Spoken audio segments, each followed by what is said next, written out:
حیا کے بارے میں پراپر ڈیفینیشن کیا ہے؟ حیا شرم کو کہتے ہیں یہ کیا ہے؟ اور اللہ تعالیٰ بھی حیا فرماتا ہے تو ہم اس کی ڈیفینیشن کو کیا کہیں؟ دیکھیے انسان جو ہے اس کے لیے حیا کچھ اور ہے، اللہ تعالیٰ کے لیے حیا کچھ اور ہے۔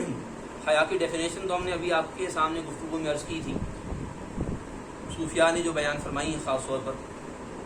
ایک تو یہ کہ حیا ایک ایسی چیز ہے جو انسان کو برے کام سے روکنے پر ابھارتی ہے اور نئے کام کے کرنے پر ابھارتی ہے، ایک تو یہ ہے۔ اور دوسری وہ جو حضرت جنید بغدادی رضی اللہ عنہ باری ہے کہ انسان اللہ کے نعمتوں کو اور اپنے طرز عمل کو دیکھے، ان دو کاموں کے ساتھ جو تیسری کیفیت پیدا ہوگی اس کو جو ہے وہ حیا کہتے ہیں۔ یہ تعریف اس کی ہو گئی، یہ انسانوں کے اعتبار سے ہے، مسلمانوں کے لیے بالخصوص۔ اللہ تعالیٰ کے لیے جب حیا کا لفظ استعمال ہوتا ہے تو اس کا معنی ہوتا ہے چھوڑ دینا، یعنی جیسے ایک حدیث شریف ہے کہ اللہ تعالیٰ اس بات سے حیا فرماتا ہے، اللہ تعالیٰ حیادار ہے، وہ اس بات سے حیا فرماتا ہے کہ وہ کسی کے اٹھے ہوئے ہاتھوں کو خالی لوٹا دے۔ اب یہاں پر حیا کا مطلب کیا ہے؟ یعنی اللہ تعالیٰ اس کے جو ہے وہ کرم فرمانے کو چھوڑ دے۔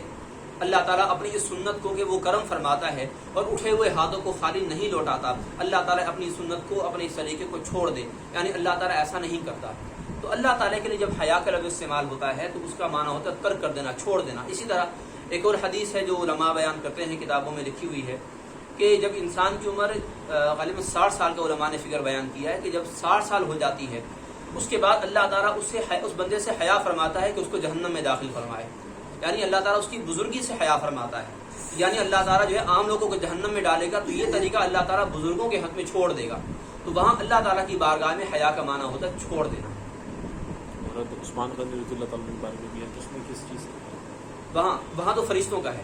حضرت عثمان غنی رضی اللہ عنہ کے حوالے سے تو فرشتوں کا معاملہ ہے کہ آپ علیہ الصلوۃ والسلام نے فرمایا تھا کہ اے عائشہ، میں اس بندے سے حیا کیوں نہ کروں جس سے فرشتے بھی حیا کرتے ہیں، فرشتے۔ اب وہاں پر حیا کا اصل میں مطلب تو یہ ہے کہ حضرت عثمان غنی کی حیا کا درجہ اور مقام بیان کرنا مقصد ہے، یعنی فرشتے جیسے انسان کے ساتھ تو موجود ہوتے ہی ہیں، کرامن کاتبین بالخصوص تو موجود ہوتے ہیں۔ تو حضرت عثمان غنی کا معاملہ ایسا تھا کہ وہ جب غسل فرماتے تھے تو اپنے پورے جسم کو بالخصوص شرمگاہ کو جو ہے وہ کپڑے سے لپیٹ لیا کرتے تھے، وہ غسل کے دوران بھی ان پر نظر نہیں پڑنے دیتے تھے۔ اور ان کی حیا کا عالم یہ تھا، اس سے بڑھ کے حیا کا عالم یہ تھا، یہ ان کا حلفیہ بیان ہے، قسمیہ بیان ہے۔ وہ کہتے ہیں کہ جس ہاتھ سے میں نے رسول اللہ صلی اللہ علیہ وسلم کے دست مبارک پر بیعت کی ہے اس ہاتھ کو آج تک میں نے کسی بھی نجاست سے آلودہ نہیں ہونے دیا۔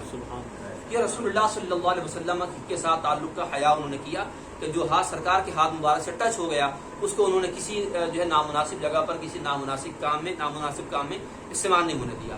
تو ان کے لیے وہ حیا کا مقام اور مرتبہ بیان کرنے کے حوالے سے ہے۔ اور کوئی سوال کچھ پوچھنا چاہیں؟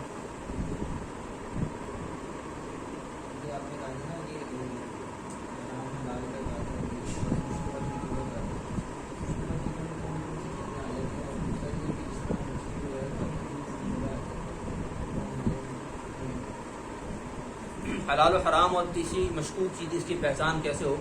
اس کی پہچان مختلف طریقے سے ہے۔ مثال کے طور پر ہم جب ہماری ذرائع آمدنی ہے اس کے اندر دیکھا جائے کہ ہم جو کما رہے ہیں تو ہماری جو جاب ہے، ہماری نوکری ہے جس کی وجہ سے ہمیں پیسہ ملتا ہے، تو ہم ایسا تو نہیں کہ ہم اپنی جو ہماری ڈیوٹی ہے اس میں کمی کر رہے ہیں۔ ایسا نہ ہو کہ ہم کام تو بالکل نہ کریں، فارغ بیٹھے رہیں، لیکن مالک سے ہم اپنی اجرت پوری کی پوری لیں۔ تو وہ بندہ جو بہت زیادہ احتیاط کرنے والا ہے وہ اس چیز کو ناپسند کرے گا، وہ کام کرے گا، وہ اپنا جو اس کا ورکنگ ٹائم ہے، ڈیوٹی ٹائم ہے، وہ اس ٹائم میں اپنا کام پورا کرے گا، یعنی اس کے دل میں یہ خوف ہوگا کہ میں ایسا نہ ہو کہ مالک نے مجھے کام پہ رکھا ہے اور میں کام تو کوئی نہ کروں اور میں اس سے پیسے سارے کے سارے لیتا رہوں، تو یہ کام اچھا نہیں ہے، درست نہیں ہے، مشتبہ ہے۔ یعنی ہو سکتا ہے کہ اللہ کے نزدیک اس کا یہ مال جائز نہ ہو جو وہ آمدن کی صورت میں، انکم کی صورت میں، سیلری کی صورت میں لے رہا ہے۔ اسی طرح جیسے بعض کا یہ طرز عمل کئی بار دیکھا گیا ہے کہ ہم کبھی کچھ چیز خرید رہے ہوتے ہیں، جیسے مثال کے طور پر کوئی ہم پھل فروٹ لے رہے ہیں، اب وہ تولنے کے لیے اس نے ترازو میں ڈال دی وہ چیز، لیکن ہم ساتھ ویسی بے تکلفی میں ایک آدھ چیز اٹھا کے اپنے منہ میں ڈال لیتے ہیں کہ جی چلو کوئی جیسے ذائقہ لے لیا۔ اب وہ بندہ بھی جو ہے وہ کچھ نہیں کہتا کہ کوئی بات نہیں یار میرے سے کیا نقصان ہونا ہے، لیکن اس بندے کو سوچنا چاہیے کہ یہ اس کی اجازت کے بغیر بھی لیا اور جتنی اس نے چیز خریدی ہے، جتنے کہ اس نے پیسے دیے ہیں یا دینے ہیں، وہ اس کے علاوہ وہ چیز کھا رہا ہے جو اس کے لیے جائز نہیں ہے، درست نہیں ہے۔ اسی طرح بہت سارے ایسے ہمارے لین دین ہوتے ہیں کہ جس کے اندر قرض کی ادھار کی صورت بن رہی ہوتی ہے اور اس کے اندر شبہ ہوتا ہے کہ سود نہ بن جائے، تو سود سے اپنے آپ کو بندہ جتنا بچائے وہ اچھا ہے، اور اگر کہیں خدا نہ خاصا بے احتیاطی کرے وہاں پر خدشہ ہوتا ہے کہ یہ مال جو ہے وہ سود کے اندر نہ چلا جائے۔ اگر وہ جو ہے اگر شبہ ہو جائے کہ یار سود ہے لیکن پھر بھی وہ کھا لے تو اس کے لیے خطرہ ہے، کیونکہ شبہ کے اندر کیا ہوتا ہے، حلال بھی ہے حرام بھی ہے، اور اکثر ایسا ہوتا ہے کہ اس مشکوک جو صورتحال ہوتی ہے اس میں حرام والی صورت کا امکان زیادہ ہوتا ہے، اس لیے انسان اپنے آپ کو جتنا زیادہ ممکن ہو اپنے آپ کو ان سے بچائے۔ اب رہی بات جھینگے کی بات کہ جھینگے میں کیا ہے، جھینگے کے لیے یاد رکھیے کہ جھینگا ہمارے ہاں عام طور پر دو طرح کا پایا جاتا ہے، ایک بالکل چھوٹا ہوتا ہے اور ایک بڑا ہوتا ہے۔ جو چھوٹا ہو بالکل چھوٹا ہو اس کو تو کیڑا کا وہ کیڑے مکوڑوں کی قسم میں آتا ہے، ان کی اسپیشیز میں وہ آتا ہے، لیکن جو بڑا ہوتا ہے یعنی درمیانے سائز کا یا بڑے سائز کا، اس کو یہ جو ماہی گیر لوگ ہیں اس فیلڈ کے لوگ ہیں وہ مچھلی کی اسپیشیز میں اس کو شمار کرتے ہیں، وہ جائز ہے حلال ہے۔ لیکن اگر کوئی اپنی طبیعت کی وجہ سے وہ نہیں کھاتا کہ اس کو پسند نہیں یا عجیب لگتا ہے تو وہ اس کا اپنا ذاتی مسئلہ ہے، شریعت نے اس کو منع نہیں کیا۔ تو جھینگا حلال ہے بشرطے کہ وہ مچھلی کی تعریف میں ڈیفینیشن میں آتا ہو، اور ہم نے اس کا آپ کو بتا دیا کہ وہ بڑا ہوتا ہو کہ وہ نظر آئے کہ ہاں بھی اس کے اندر سے کچھ نکلے گا کھانے کو، یعنی کہ اس کے وہ جو بھی اس کے ساتھ اضافی چیزیں ہوتی ہیں علائش ہوتی ہے وہ ساتھ ہی تو سارا ختم ہو جائے، ایسا نہ ہو۔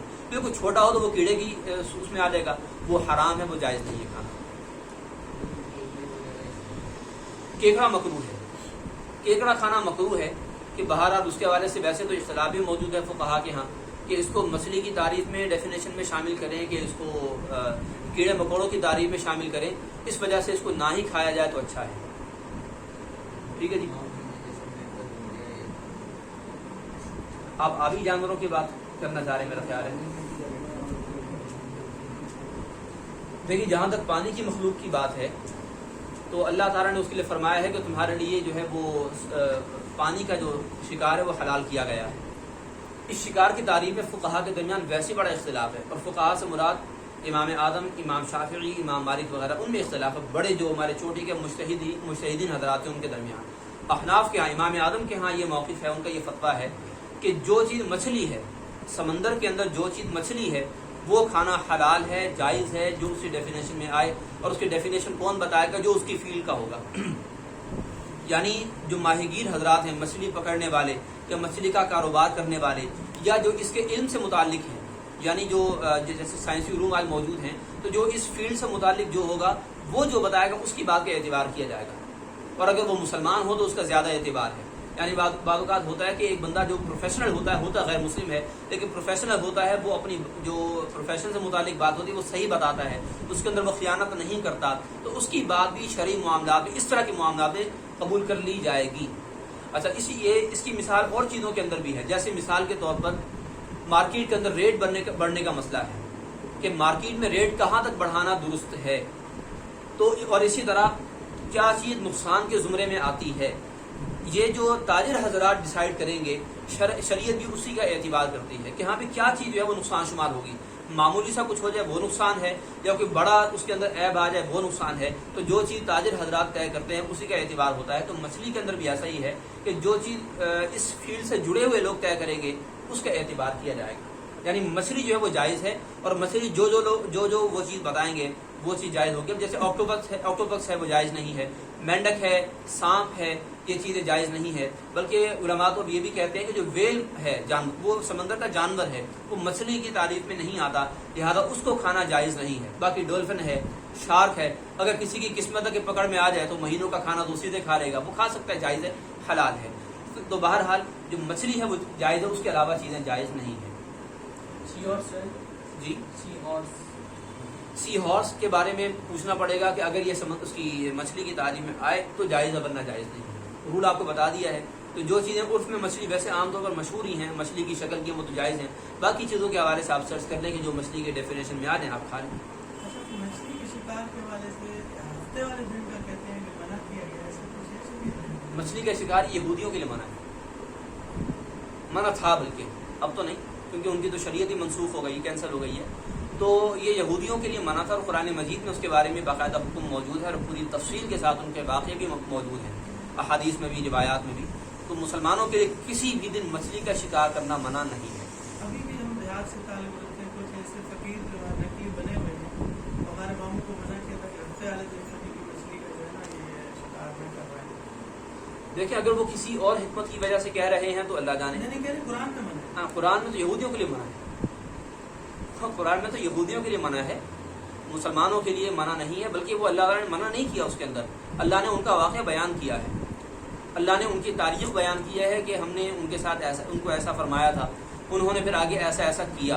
اللہ نے منع نہیں کیا, وہ اس امت کے لیے حکم تھا, ہمارے لیے نہیں ہے.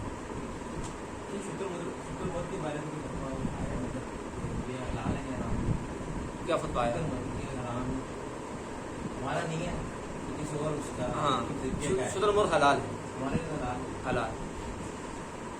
جی اور کچھ بشرطے کے پکڑ میں آ جائے, بشرطے کہ اس کو جو ہے وہ ذبح کیا جا سکے.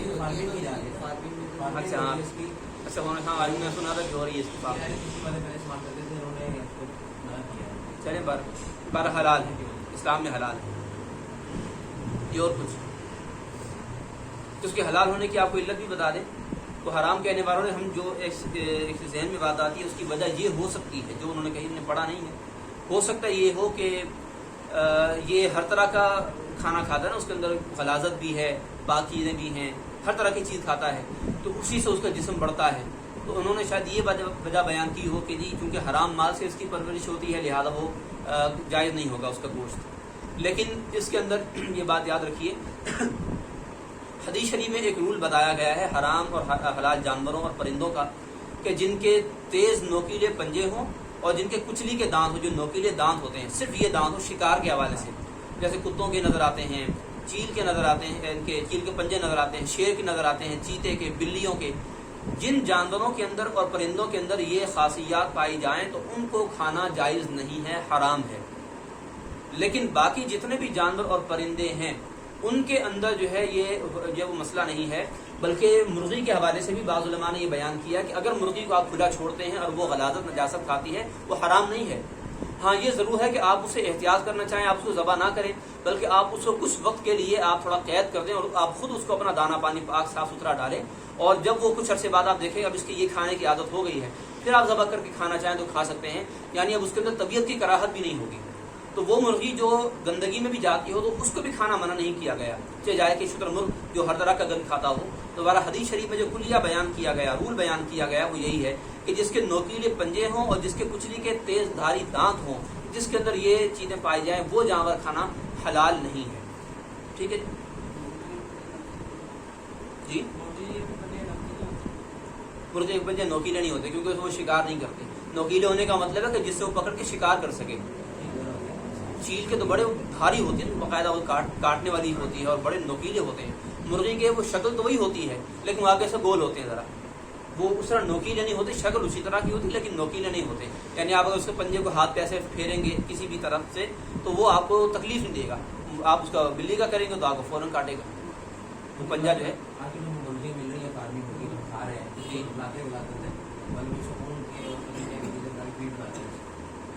دیکھیے کھلاتے ضرور ہیں لیکن کل کی کل یہی چیز نہیں ہوتی کہ خون وغیرہ ہو. یعنی فیڈ ساری کی ساری یہ نہیں ہوتی, وہ ہر طرح کی مکس ہوتی ہے. ایک بات گروتھ ہوتی ہے, بالکل جلدی گروتھ بالکل بالکل. اور دوسرا یہ کہ یہ چیزیں بھی ہر جگہ پر نہیں ہیں. دوسری بات, تیسری بات یہ کہ یہ چیز ہر بندے نے دیکھی نہیں ہے. ٹھیک ہے جی. اور جب ہر بندے نے نہیں دیکھی اس کا مطلب یہ مشہور ہے, اور مشہور بات پر شرعی احکام میں اس وقت تک عمل نہیں ہو سکتا جب تک کہ اس کا یقین نہ ہو جائے. اگر کسی بندے نے جو ہے بس خود دیکھا ہے, جا کر خود دیکھا ہے اس نے, تو اپنے طور پر احتیاط کرنا چاہے تو ٹھیک ہے, لیکن اس کو عمومی حکم نہیں بنایا جائے گا کہ جی اب یہ حکم یہ کھایا ہی نہیں جائے کہ جی اس سے جو ہے وہ حرام مال, اور حرام مال سے اس کا جسم پرورش پایا ہے. ایسا جائز نہیں ہوگا. اور باقی اصل علت ہم نے آپ کو بتا دی جو حدیث شریف میں آئی ہے. جی ٹھیک ہے جی. طوطا جو ہے وہ ہمارے نزدیک تو مشکوک ہے, اس کو مشکوک رکھتے ہیں, اس کو نہ کھایا جائے تو بہتر ہے, اگرچہ اس کے اندر وہ خاصیت نہیں ہے جو پنجے والی اور دانت والی ہے, لیکن بہرحال نہ کھایا جائے تو بہتر ہے. بنیادی طور پر حلال ہے, بنیادی طور پر وہ حلال ہے, لیکن اس کو نہ کھانا بہتر ہے. جی ٹھیک ہے جی. ما توفیقی الا باللہ علیہ توکلت و الیہ انیب.